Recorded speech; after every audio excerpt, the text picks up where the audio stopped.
অনেকের প্রশ্ন থাকতে পারে এই শিমুল গাছের গুঁড়িটা খাবেন কিভাবে? একটু দেখাচ্ছি আমি কিভাবে খাবেন। আমাকে দেখাচ্ছে আমার ভাই।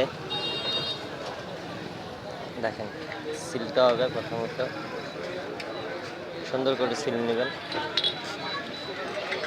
আমার এগুলো সব চলে না, আমার ছবি তুলে নেবেন। না না, কারণ কি আমার আচ্ছা, ছেলে ঠিক মেয়েরা আছে। ভার্সিটি পড়ে, ওরা ওকে, জানেন কোম্পানি চাকরি করে। আচ্ছা ঠিক আছে, সমস্যা নেই। মানে আপনার হাত দেখাচ্ছি, সমস্যা নেই। হ্যাঁ দেখান, কিন্তু আমার চেহারা দেখেন না। না, কারণ কিভাবে সিলতেছেন ওইটা এই করতেছি। এটা তো খারাপ কিছু না, আপনি না কিছু না, এটা আপনি সমাজে গেছে মেয়ে বিয়ে দিতে গেলে তো ওর বাপে শরবত বসে ও নাম এইটাই, আর কিছু না। না না, মেয়ে ভার্সিটি পড়ে, ছেলে ভার্সিটি পড়ে, এটা আপনাকে তো আচ্ছা ঠিক আছে, আমি আপনার ফেস দেখাবো না। আপনি যে একটা মানুষের উপকারের কাজ করতেছেন, এটাই অনেক কিছু।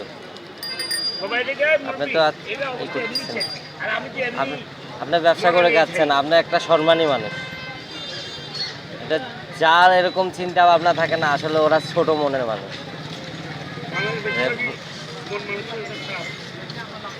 আমি বিএ পাস করছি, আই পাস করছি 85 জি জি, তবু আমার কোনো মূল্য নাই। আজ হোটেলে কাজ করি। আপনার কর্ম মানুষকে কোথায় থেকে কোথায় নিয়ে যায় কেউ বলতে পারে না।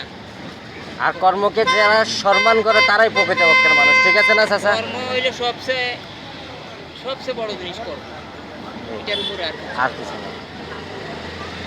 এটাও ঠিক আছে, এটাও আছে। যাই হোক, যাই হোক।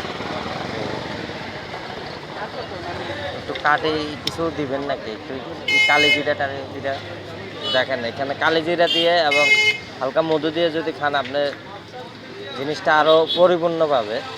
আমি ওনার কাছে রিকোয়েস্ট করে নিচ্ছি।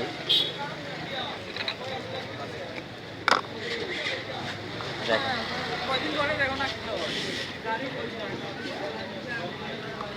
সমস্যা নেই, পরে দেখ, ওইটা পরে দেখ।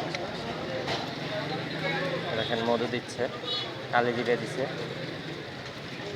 কিরকম খেতে টেস্ট লাগে আমাকে কমেন্টে জানাবেন আপনারা, হ্যাঁ অবশ্যই জানাবেন।